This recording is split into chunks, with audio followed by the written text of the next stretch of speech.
From Capitol Hill to the White House, we've got multiple big stories coming up for you on this edition of Brooklyn News Live. Brooklyn News Live starts right now with breaking news.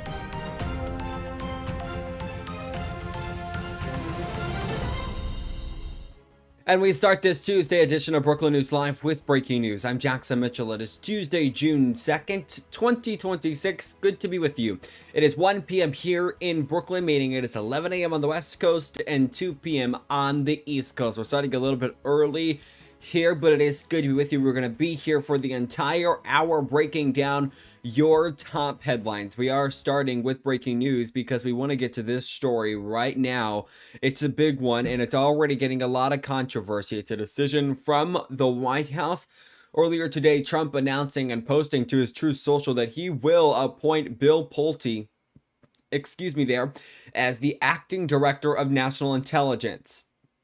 This comes after last week, or early last week, I should say, the week before that, that Director of National Intelligence, Tulsi Gabbard, announced she would be resigning from her position at the end of June. Trump on Truth Social this morning, quote, "I am appointing the Director of the Federal Housing Finance Agency and Chairman of Fannie Mae, Freddie Mac, William J. Pulte, to serve as Acting Director of National Intelligence. William has deep experience managing the most sensitive matters in America, the safety and soundness of the market, and over $10 trillion at Fannie Mae, Freddie Mac. A substantial increase from where it was just 12 months ago. During this period, he will remain the Director of Federal Housing Finance Agency and Chairman of the Fannie Mae, Freddie Mac." Congratulations to Director Pulte, President Donald J. Trump. Now, you might have noticed what a lot of others noticed, the lack of background in intelligence that is unlike Tulsi Gabbard. She had background in intelligence. She had background in law enforcement. Bill Pulte, he doesn't have that. He's now going to be managing multiple positions as well. We want to take you to just moments ago at the White House. The White House press briefing was held. This was, again, just moments ago at the White House. Mehmet Oz, who serves as the administrator of the Medicaid and Medicare services, CMS, spoke and was in for Caroline Leavitt as she's still on maternity leave. Before him was Marco Rubio, the Secretary of State, J.D. Vance, and then we had Secretary of Treasury Scott Bessent. Today, it was Dr. Mehmet Oz's term. We're going to play that for you here. And he did get asked a question about it. It's not his, of course, expertise about what he spoke about Bill Pulte, but he said he trusts the president's decision here. So I want to play that for you. This is, again, earlier, really just moments ago. It wrapped up about, 5 minutes before we came on the air. This is the White House press briefing. We're just going to play a portion of it for you because before I start that, I know there's a lot going on here today. We are monitoring Capitol Hill for 2 separate hearings. Secretary of the Department of Homeland Security, the DHS Secretary, expected to testify in front of the Senate Appropriations Subcommittee of Homeland Security today, Secretary Marco Mullen. So we're monitoring that. And then we're also learning that Secretary of State Marco Rubio, who already testified in front of a Senate committee this morning, will testify in front of a House committee any moment now. So we're standing by for that, as well as on Capitol Hill. We are standing by for both Republican and Democratic Senate leaders to come up to that podium and deliver some remarks. As soon as that happens, we'll bring you that. In the meantime, though, we are going to play again this from earlier today. This is at the White House. Mehmet Oz taking questions. Let's listen in. Industry groups are really concerned about growth and employment getting hurt if that moratorium expands beyond 6 months. Would you rule out an extension of that moratorium, or do you expect that it's going to be expanded? I'm not going to rule out an extension.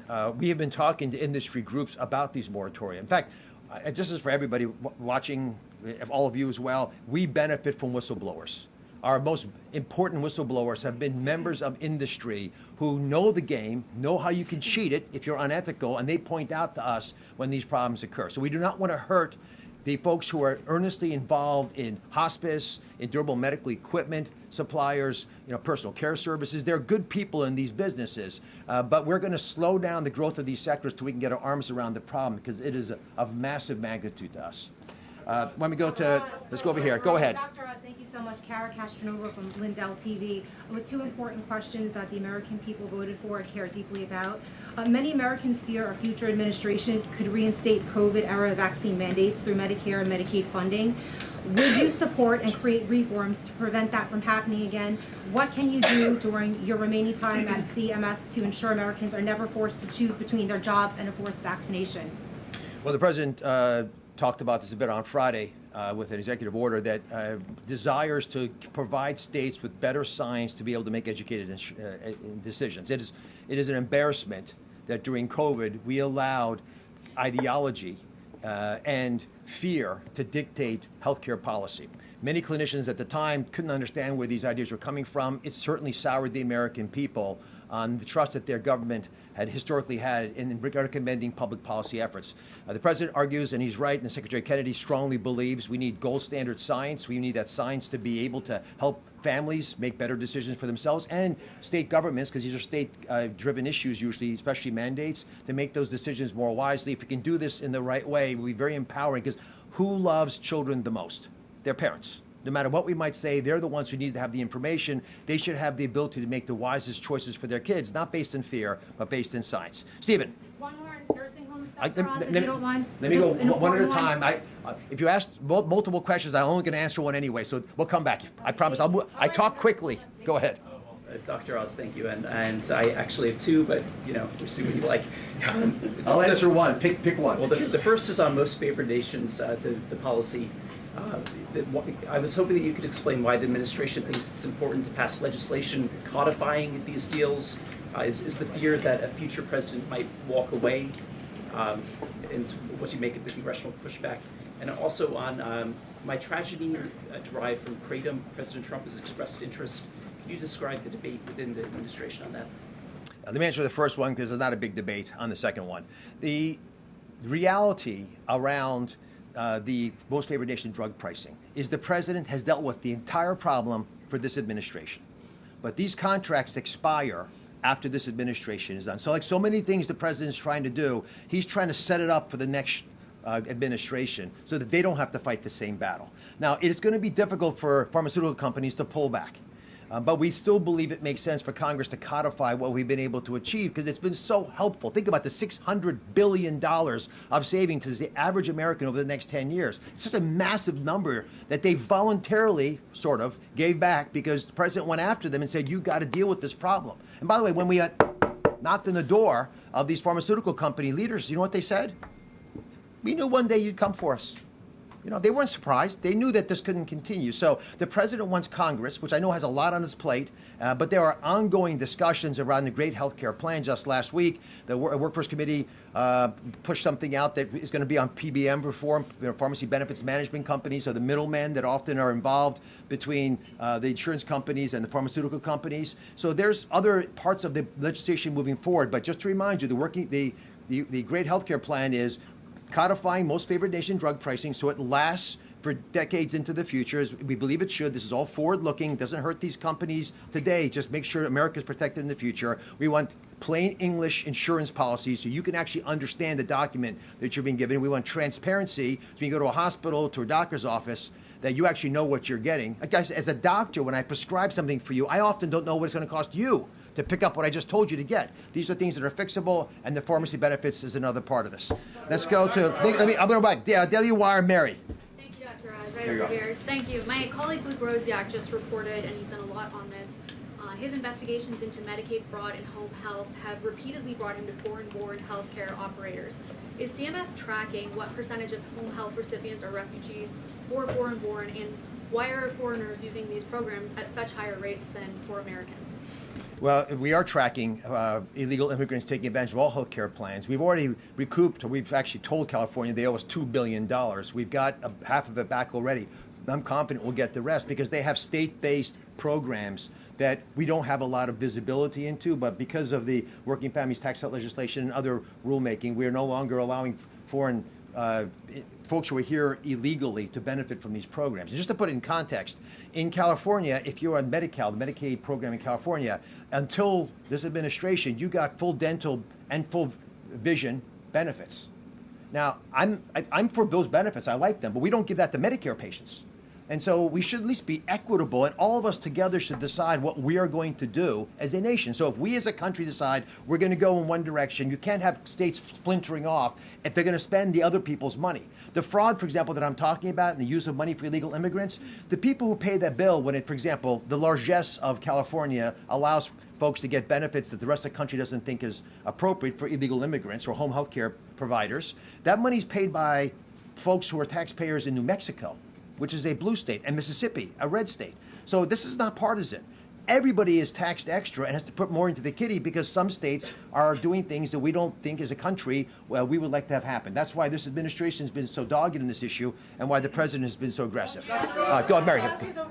On Ebola, if Kenya does end up blocking the U.S. quarantine facility there, and it seems like they might since the Kenyan courts are delaying it, where will Americans who have been exposed end up going? And then why can't they just come to the United States? I mean, I think you would probably agree that the U.S. has pretty good health care here.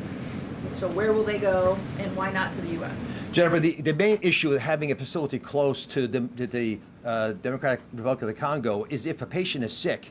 Again, I'll speak as a heart doctor. I want to take the patient to the OR that's right next door to the room they're sick in, not to the building next to them, or to 3 buildings 2 blocks away, because that time is precious to us. You have a golden hour in many of these instances around trauma, but for illnesses, it's also relatively short. So we are confident, and the State Department's working on this diligently, that they're going to be able to work out something with Kenya. There has already been a fair amount of communication around this issue. We have and that's by the way, there's a UK base there. We have other people who might be willing to welcome us, and we have our German colleagues as well. So there's many places we can send folks, but sending them across the world, especially when we're not sure what's going on with them, is probably not the wisest move. In red, take it away. Thank you so much, Alina Shirazi from the Daily Mail. This is the 4th checkup that the president has had. He's supposed to have one a year. He's had several CT heart scans. What are the doctors looking for? And second question, I think you might like this one better. Who has been your favorite cabinet secretary so far to do the briefings at the podium? That may not be my favorite question. That might, I mean, they're all obviously different. I think Scott Besant's dry humor is fabulous. Marco is just an earnestly funny person. We can tell all kinds of stories about Marco's entertaining commentary. I think JD was spectacular. You know, he's just very on his game, understands the issues, and he understands the American people, which is I appreciated his presentation so much. And I did watch them all, by the way, just to prepare. I'm a doctor. I try to do my homework. I prep for the case. The first issue was about Ebola. No, about President Trump's examinations. He's had 4 already. The president's supposed to have 1 a year. Yeah. So I actually have talked to the president about what he's sent to all of you. And I think it's just a routine, regular exam. You remember I had the president on my show 10 years ago, and he also presented records. And at the time, I was stunned at how well he was doing, because so many of these numbers naturally over time will start going in the wrong direction. But if you look at these records, they're spectacular. You know, his cholesterol, his blood pressure, all the numbers are starting in excellent parameters. His ability, and listen, I work with him frequently. Many of you get to see him almost every day. That amount of energy and that amount of mental acuity does not exist in a vacuum. You have to have a vessel to carry it, and the president has a unique ability to just keep going at all hours of the day with remarkable strength. Let's go. Right behind you. Yeah. So the administration has been stressing reshoring manufacturing, pharmaceutical manufacturing as part of that. From those announcements of those 17 pharmaceutical companies, what's the timeline that we could see those projects come to fruition? Is it summer? Is it end of this year? Well, these companies are already making investments in America. Some are ongoing, some have announced. I went to a ribbon cutting in one in Charlottesville recently. And so there's a lot of investment coming to America. But think about what you would do if you're a pharma executive. If you're a pharma executive and America's open for business and we're trying to support innovation, you know, saving people from, you know, cancer, autoimmune problems, dementia, all these different, you want to be where the action is. So these companies are coming here. It's actually a brain drain from Europe in particular, but other parts of the world as well, of companies who want to come here. So it's not just that we're already going, it's going to get bigger and bigger and louder. No, the jobs are starting when the first time you hire someone to build a plan for you, we have a job. If you're asking for people with picks and helmets, that's also coming quickly. But again, I've been to facilities that are already under construction, so they're starting, and and the president and I visited a facility in Cincinnati a few months ago that, again, they already have the facility, they're already running the facility, they're making additional investments to upgrade their program. Yes, ma'am. Thank you so much. I know this isn't your wheelhouse, but you are speaking on behalf of the White House today. Can you respond to any of the criticism from Republicans on President Trump's decision to tap Bill Pulte, who has no known intelligence experience, as acting DNI? Well, I think Bill is a great guy. I know him socially. I've not worked with him in his current job, but I do trust the president's judgment. He is a very sharp, quick study of people, their emotional abilities, and their ability to persevere in the face of hardship. So I have confidence in his decision. Yes, ma'am. Alrighty there, you have been listening in to the CMS Administrator, Dr. Mehmet Oz, speaking there. This was literally moments before we came on the air. It lasted about an hour there. You have been listening into it. Excuse me here, so we're monitoring multiple different feeds. I want to go through our feeds here really quickly that we are monitoring right now. That includes this live hearing at Capitol Hill, Marco Rubio testifying in front of a House committee. So we will listen in to that. We are also standing by because we expect at any moment now Senate Democrats and Senate Republican leaders to begin speaking to the press. As soon as they do, we will take you there live. We are also waiting for a live camera to begin on Secretary of the Department of Homeland Security, Mark Rowland. He's also set to testify today in front of I believe it's a Senate Appropriations Subcommittee. So we are standing by for all of those different feeds. And then we've just gotten into more news we want to bring you right now from the White House. President Trump on Truth Social moments ago, want to read it out to you, as he is now saying that he will speak at the next White House Correspondents' Dinner, White House Correspondents Association dinner, saying, quote, "In a sign of strength and fortitude, it was just announced that the White House Correspondents' Dinner, which violently ended rather abruptly on April 25th, will be rescheduled to July 24th. So there you go. We're now learning of that date there. Take a look. This is video from the day that it all happened that we are pulling out of the files. Again, April 25th, as you heard the president say there.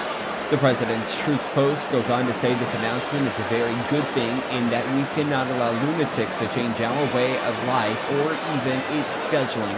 I was asked to be there and speak by Weijia Jiang, president of the White House Correspondents Association, and have accepted. I don't know whether or not I will give the same rather nasty statement, at least as it concerns certain people, but we will soon find out.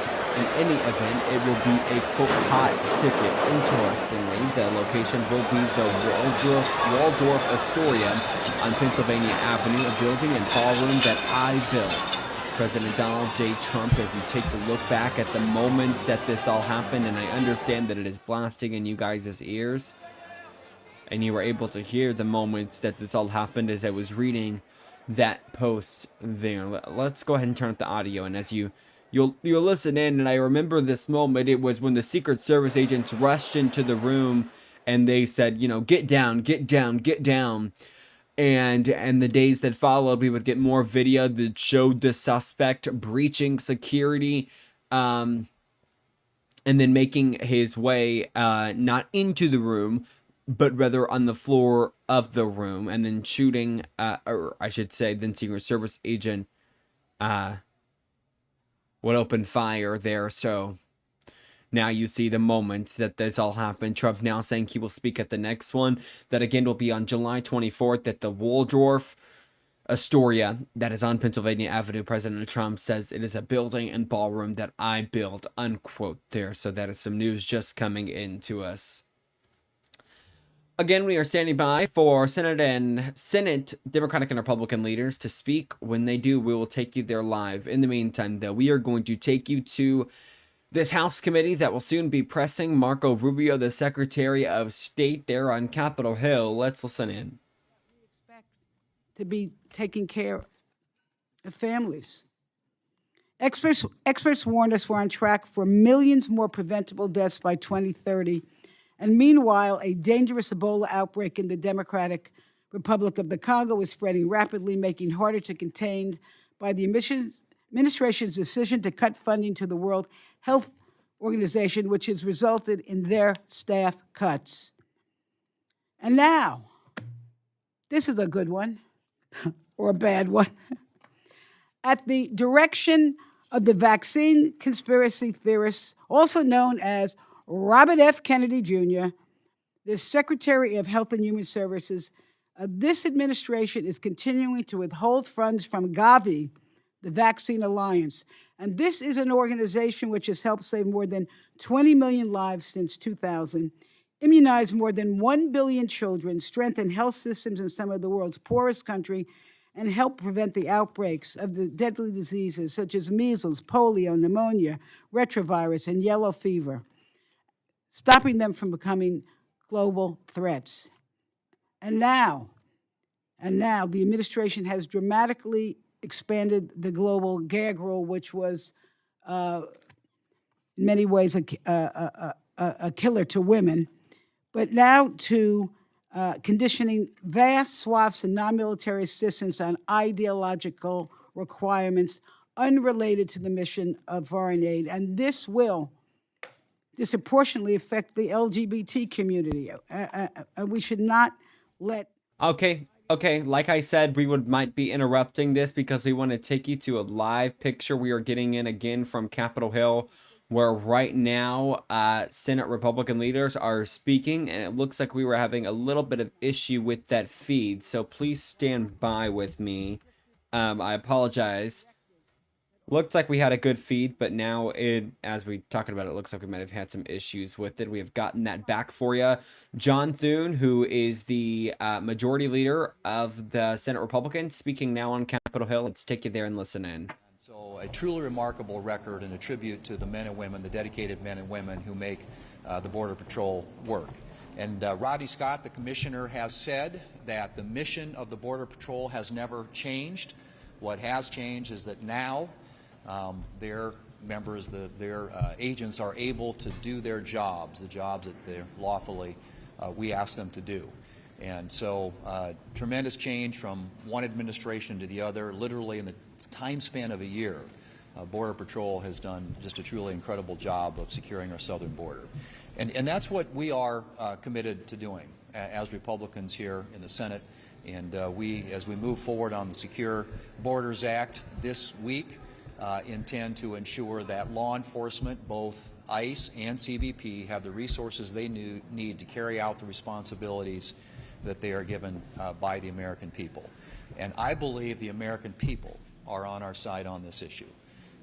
They do not want to defund the police. They don't want open borders. Those are Democrat policies.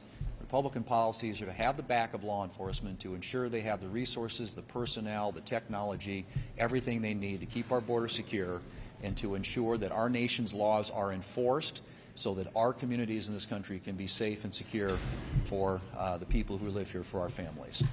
Questions? Are your Republican senators satisfied with the Justice Department saying this anti-weaponization fund is done?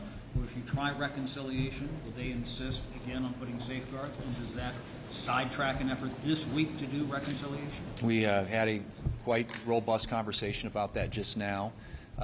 The Attorney General, Todd Blanche, is testifying in the House today. I think you probably are all aware of that. And I had a conversation with him shortly, a couple hours ago, in which he sort of previewed what he was going to say. And I think his statements are going to be very definitive, very clear, and create the certainty that I hope all of our members and House members need as well in order for us to proceed on the reconciliation bill. But I'm not guaranteeing that happens yet. We're still continuing to have conversations with our members. I think, as I've conveyed to you before, everything comes down to a function of math. It's, do we have the votes? Do we have 50 votes execute on getting a bill like that across the floor, because we have to have Republicans hanging together in order to do that. Speaker Johnson just told us it's his understanding that this fund is off the table. So is that your understanding as well after speaking with the acting attorney general? That is correct. Do you think that Bill Pulte has the experience? Funds like this from being created in the future, or is the president's word, the acting attorney general's word, enough for congressional Republicans? Well, and I haven't had an opportunity to see what he's saying in front of the committee in the House this afternoon, but the conversation I had with him was very definitive. Do you think that Bill Pulte has the experience to be the acting DNI, and same with you, Senator Cotton, as the chairman of the Intelligence Committee? Is he the kind of person you want leading the Intelligence Committee? I'll defer to the chairman on that. We were just made aware of that appointment this morning. Obviously, it's something that if the administration decides to pursue a permanent appointment to that position, have to come through the Congress and have confirmation hearings and ultimately a vote here in the Senate. But Senator Cotton, you want to speak to that? We have 4 more weeks with Director Gabbard as the DNI, and I look forward to implementing last year's Intelligence Authorization Act with her to implement wide-ranging reforms that will shrink the DNI and take it back to its original intent to provide a mere coordinator or process role for the intelligence community. I have no observations on the matter. Leader Thune, in light of the Texas primary, that's another one of your members who's essentially been pushed out by President Trump. How much more difficult does that make your job as leader? How much more difficult does it make it to govern in the Senate in light of that? Well, we need, as you know, we need 50 votes to get anything done here in the Senate. And we have Republican senators who understand that we succeed as a team, we fail as a team. And notwithstanding what's happened in some of the primaries around the country, our senators, our members, are very committed to ensuring that the Republican Senate succeeds. And in order to do that, we need to put up a record of accomplishment that we can take to the American people. And I think that everybody is committed to preserving, protecting, hopefully even expanding upon our majority in the fall elections. And I would expect we'll have full cooperation from our colleagues, including those who have gone through primary campaigns. And we're obviously, Senator Cornyn is somebody that we've all known and worked with for a long time, have great admiration and respect for, and we'll continue to work with over the course of the next several months. Given that Republicans have now rebuked the president on a number of issues, from the ballroom to down the weaponization fund, even around war powers, do you think his support among Republicans is slipping? I think the president has overwhelming support among Republicans across the country, as has been evident in a lot of the elections that have been held so far. And I think that's reflected in the work that we do up here. Obviously we've got some tough issues in front of us, and this week is no exception. And trying to find that sweet spot that enables us to get 50 votes, or in some cases, if we need to, with Democrats, 60 votes, to get legislation across the finish line is never an easy process. And we rely on the president, as does the House of Representatives, to help make sure that he's doing everything he can to help us move our agenda forward. And he continues to do that. We continue to listen to his advice and counsel, and do everything we can to help the country succeed, because I think in the end that's what the American people expect, and frankly that's what our jobs are all about. Alrighty, there you go. Senate Majority Leader John Thune for the Republicans there speaking. The Republican from South Dakota taking questions specifically on Pulte, who was announced today as he would be the next Director of National Intelligence. Tom Colton, the Republican from Arkansas, did speak on that as well, where they said they look forward to, specifically Tom Cotton is who I'm talking about here. He said specifically we look forward to the 4 more weeks that Tulsi Gabbard has, and then we would go through, of course, the transition of power, and we are ready for that, essentially, is what he said there. We do want to take you back to this live feed that we are watching on Capitol Hill before we dip down a bit to go to that the Senate briefing there, and we also have another one that we do expect, because we do expect Democrats to come and speak at the microphone. When they do, again, we will take you there live. Again, Marco Rubio testifying in front of a House committee today. Let's continue listening in. Then it was to preempt a response to an attack that Israel was poised to carry out. Then it was to reopen the Strait of Hormuz, which was open before President Trump started the war.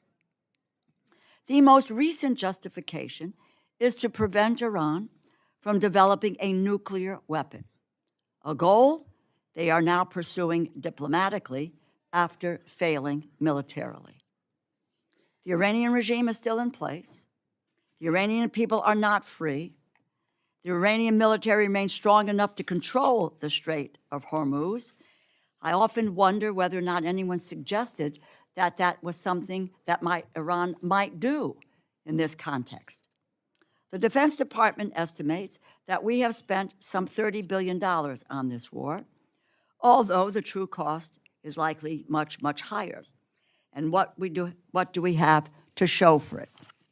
We find ourselves in the absurd position of having begun a war to pursue a goal that the Obama administration had already achieved more than 10 years ago, but that the Trump administration reversed.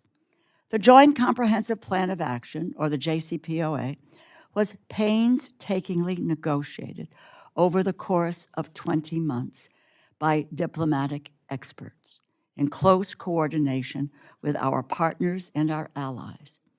It prevented Iran from enhancing uranium to the grade necessary to produce a nuclear weapon. It allowed for independent inspectors from the International Atomic Energy Agency, an organization to which we currently do not have an ambassador, by the way, to verify Iranian compliance, which they did.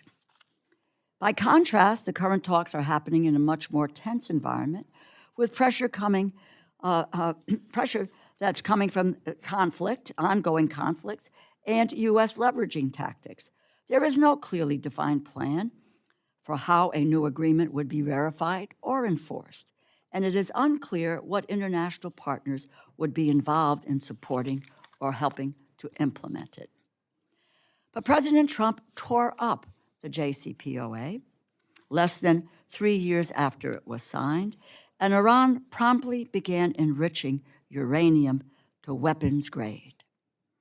After claiming that Iran's nuclear program had been, quote, obliterated less than a year ago, the president is now realizing that you cannot destroy Iran's nuclear program by bombing it. You can only delay it. And the only way to secure a nuclear-free Iran is to negotiate a deal. But after failing to do this, the president threw up his hands in the air saying, and this is a quote, "I don't care if negotiations are abandoned." So here we all are, forced to suffer the consequences of the president's indifference. Americans are paying higher prices for gas, for groceries, and everyday necessities. But by his own admission, the president does not care if the war drags on, and he does not think about its impact on the American people at all. After taking office, the Trump administration withdrew from the World Health Organization and dismantled the U.S. Agency for International Development. Thousands of programs were canceled, and thousands of programmatic experts were laid off. Subsequently, health clinics were shuttered, disease surveillance systems were greatly weakened, all while our global health efforts were withheld and exploited as leverage to extract concessions from partner nations who depend on them, holding them hostage for the health necessities that they needed until they might have agreed to a trade agreement. Now we are faced with a significant infectious disease outbreak in Central Asia and Central Africa, a species of Ebola for which there is no authorized vaccine or treatment, is rapidly expanding and is expected to take months to address. It is primarily concentrated in the Democratic Republic of Congo, where we do not have an ambassador. Ebola does not wait for bureaucratic reorganizations. It spreads when surveillance systems are weakened, health workers are laid off, clinics lack protective equipment, and communities lose the trusted partners who help detect and contain outbreaks before they become public health emergencies. Thanks to years of investment through the Department of Health and Human Services, we have a number of facilities in the United States that are equipped to safely treat patients with Ebola, as well as other infectious diseases. In the 2014 Ebola crisis, we established these facilities. We made a $160 million investment. But this administration is blocking those specialized facilities from receiving Americans who are infected. We have asked numerous U.S. government employees and partners to put themselves in harm's way to help us keep safe. And how does the Trump administration repay them? By slamming the door in their face. The United States spent years building the relationships, supply chains, laboratories, and community health networks that help stop deadly diseases at their source. The Trump administration tore apart that capacity, and now... Okay, we're going to interrupt once again because now... The most depraved schemes ever... Senate Democrats are speaking, are at that mic. In its depravity, its gall, and it's just disdain for the American people. This corruption is in broad daylight. It's self-dealing with the government seal.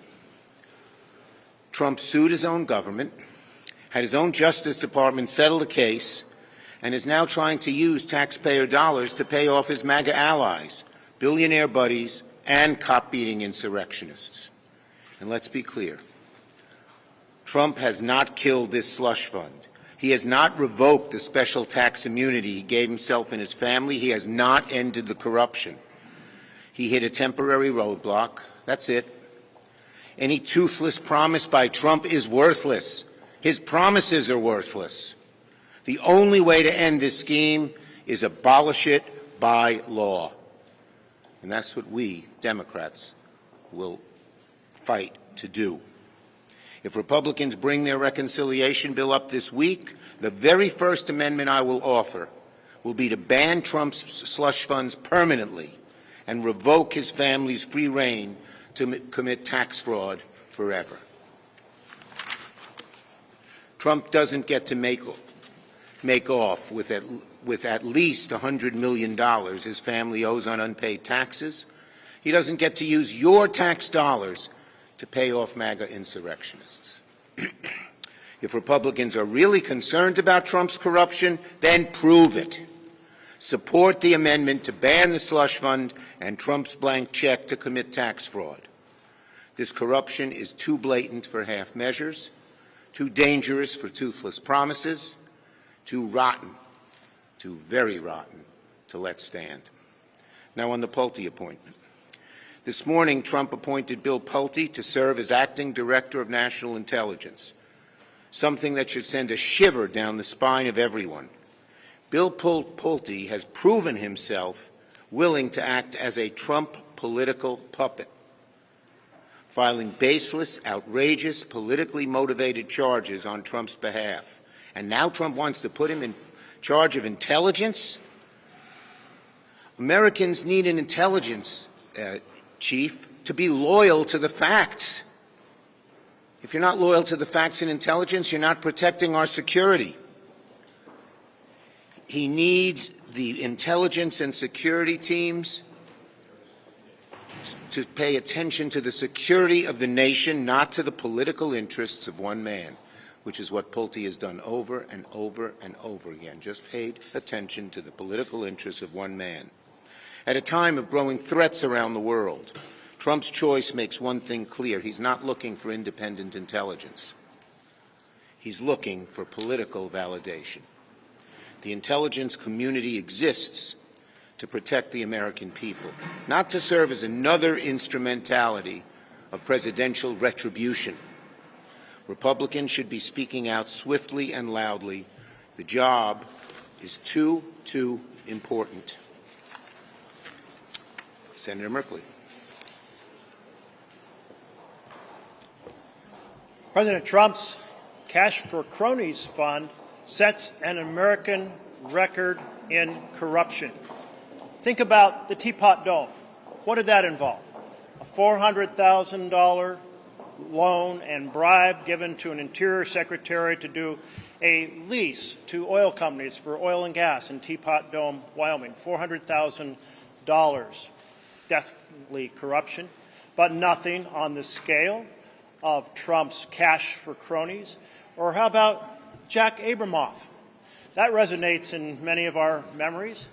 Golfing trips and fancy dinners. He was characterized as the man who bought Washington.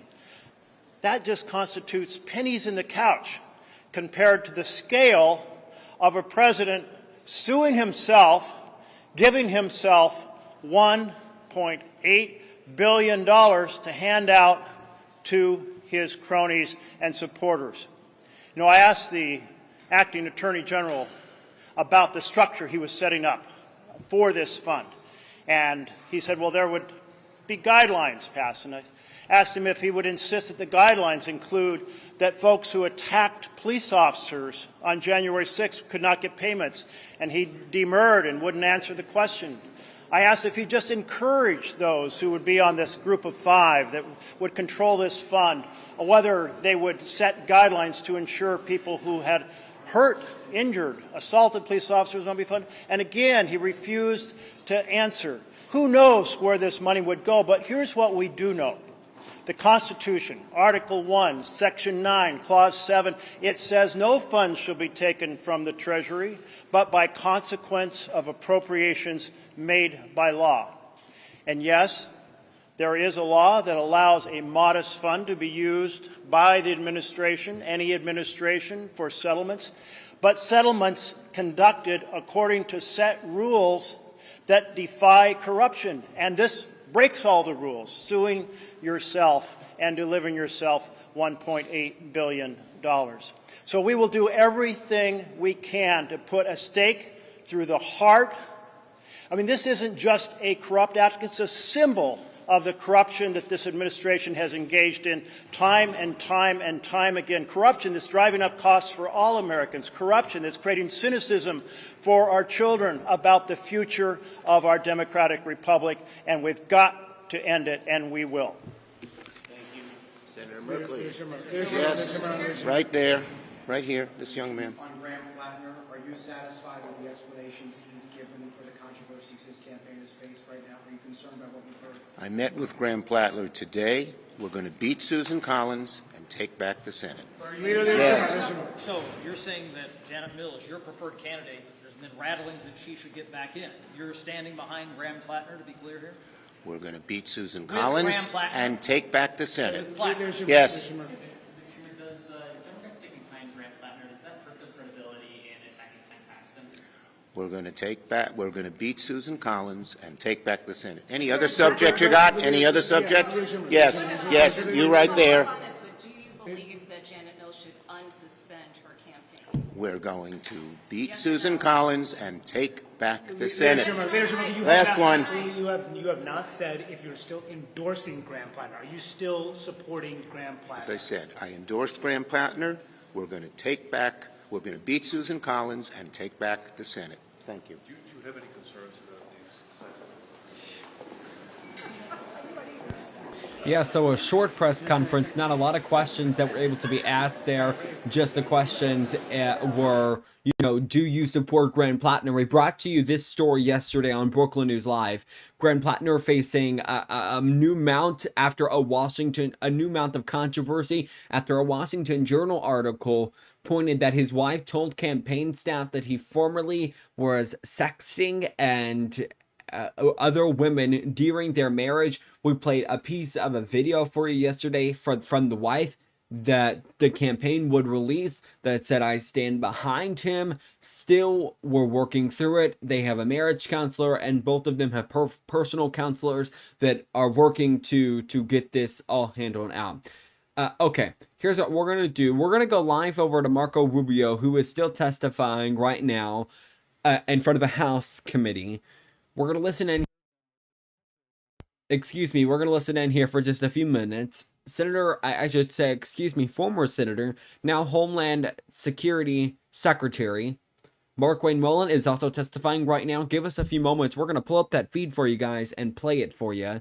In the meantime, though, Marco Rubio for just a few moments here. And energy resources are going to help the people of Venezuela directly. And that's what you see through the Treasury blocked account, is that the money that they're generating from these oil sales is being driven to pay for things like salaries and to buy medical equipment and things that are beneficial to the people, not being pilfered and used as side hustles to help, cronies. Obviously, more work remains to be done. Ultimately, and other things that need to happen, ultimately, the answer in Venezuela is a free and fair democratic election, because it's not just the right thing, it also is necessary in order for them to be able to attract the kind of investment that they want. In order for it to be a long-term and investable place that can attract the kind of capital and interest and normalize the way their economy works, they will need to have a government that is legitimately in place through elections. But you have to create the conditions for that. Those conditions include free and open Like I media. said, I You've seen just wanted to independent listen in for journalism. just a few moments, just enough time to get me the I feed appreciate you from Capitol Hill appearing pulled up before us today. from the Mark Wayne Mullen hearing that is happening now. Senator Katie Brett, the Republican from Alabama, speaking right now. Let's take a listen here. For your service to the people of the United States and your commitment to keeping them safe. I look forward to your testimony today and to working with you during fiscal year 2027. And I would now like to recognize the ranking member for his opening remarks. And Mr. Ranking Member, do you mind if I recognize the chairman first? Thank you. Would you? Okay, go ahead. Thank you. Ranking Member Murphy. Thank you, Chair Brett. Thank you, Secretary Mullen, for being here today. Mr. Secretary, I think you were crazy to have taken on this job. But at your confirmation hearing, you did promise that you would get DHS out of the headlines. We took you at your word, but nothing has really gotten better. In fact, you've spent the first 2 months of your tenure threatening to suspend international arrivals in states represented by Democrats. Not only would that throw our entire air travel system into chaos, it's completely illegal, which underscores the main issue of this hearing. The reason why Democrats and Republicans were not able to find agreement on the underlying DHS appropriations bill is because never before in the history of our nation has a federal agency been run so far off the rails as the Department of Homeland Security. Every day, this agency is breaking the law at scale and wasting billions of taxpayer dollars. DHS does not implement the law any longer. It makes up the law. Don't take my word for it. 10,000 times in the short 18 months this administration has run DHS, judges have overturned this agency's immigration decisions. Essentially, every case that gets before a judge gets overturned. The agency has locked up American citizens. It has killed peaceful protesters just for getting in the way. It has applied a completely made-up set of immigration laws and deported hundreds of thousands of immigrants who broke no laws, who were playing by the rules, who had legitimate claims to stay in the United States. A federal judge recently cited DHS for violating 96 different court orders in one single state. Not that this agency violated the law 96 different times in that state. No, on 96 occasions, DHS was caught violating the law, was ordered to obey the law, and 96 times ignored the judge in one state. That is stunning, and it should be unacceptable to anyone on this committee who claims to care about the rule of law. To make matters worse, this agency is spending money like stone-drunk sailors. Let's just take the massive detention centers that you are building. In Social Circle, Georgia, DHS allegedly paid almost $129 million for a property previously valued at $29 million. In Socorro, Texas, a property previously valued at $11 million was sold to DHS for around $123 million, a 1,000% markup. Somebody is getting rich, fabulously rich, off of those deals. Or take the company Geo Group. GEO Group was a small contractor in 2024, net income of about $31 million. But then GEO Group made enormous contributions to the president's political operations, and a revolving door started between GEO Group and DHS. Tom Homan worked for the GEO Group, now works for DHS. David Venturella, GEO Group executive, is now poised to be the next head of ICE. And guess what happened? In just a year, as its executives have gone to work for the agency, as the political contributions flowed to the president, their revenue went from $31 million to, wait for it, $254 million, an 800% jump in just 1 year. When President Trump came into office, ICE's budget was $10 billion. Today, with the obscene cash infusion this Republican Congress has given your agency, ICE's effective annual budget is now 11 times that, $115 billion. And with these real estate deals and these contractor deals, at times the agency seems to be lighting this money on fire. But for this committee, that should be unacceptable, because the money that is being wasted, it is earned by plumbers and security guards and teachers. They entrust it to us to spend it wisely. We swear an oath when we arrive here to assure that their money is not used to fund unconstitutional or illegal behavior. Every single day, this agency is violating the Constitution and the law. This cannot continue. For Congress to approve of this budget, you must assure us that this Sherman's march of illegality ends. You must stop padding the pockets of immigration industry CEOs. You must rein in this out-of-control overspending. But as I stated at the outset, the worry is the opposite is about to happen. You are reportedly considering suspending international arrivals at airports in states represented by Democrats. You will say that is because you disagree with our state's immigration policies, and that is your right to disagree. But the law unquestionably does not give you the right to close international travel in states that don't have the same political leanings as your party. And so I will say the same thing that I said to your predecessor in this forum. I know that you do not like our nation's immigration law. You believe that it lets in too many people. You don't like states' immigration laws that treat immigrants fairly. But the law is the law. Your disagreement with it does not give you the permission to just make up a different law. If you want more authority, if your agency wants more authority, if you want stricter authority, come to Congress and ask for it. Do not ask us to fund an agency that just makes up its own law. Thank you, Senator Murphy. Secretary Mullen, we will now turn to you for your opening statements. You'll be given 5 minutes for that, and then all of your written testimony will obviously be entered into the record. Thank you so much, Chairman Britt and Ranking Member Collins, Chair Collins and Ranking Member Murphy. You know, I do have an opening statement here, but wow, Senator Murphy, the outlandish claims you made there is just flat wrong. You start saying we're breaking the law, and you really start looking at it, and we're enforcing the laws that Congress did pass. That's reckless. When you start saying it's unconstitutional, what's unconstitutional that we're doing? We swore to uphold the Constitution, just like you swore to uphold the Constitution. For you to throw my 275,000 employees underneath DHS and with a broad stroke like that is reckless and irresponsible on your part. We're doing the job that Congress gave us the authority to do. And our men and women out there every single day is enforcing the laws. If you don't like the laws, you can change them.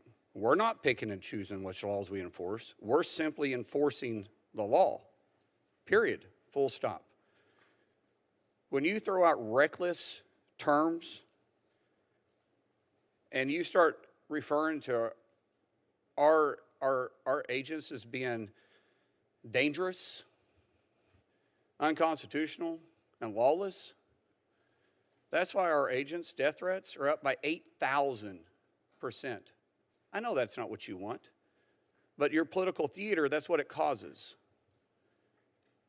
When you start looking at assaults on our officers, they're up by 1,300%. Senator Murphy, is that what you want? I don't think it is. I really don't. But I understand the political theater. I understand wanting to get sound bites. And that was obvious because the whole time you was giving your testimony, he wasn't looking at me, he was looking at a camera.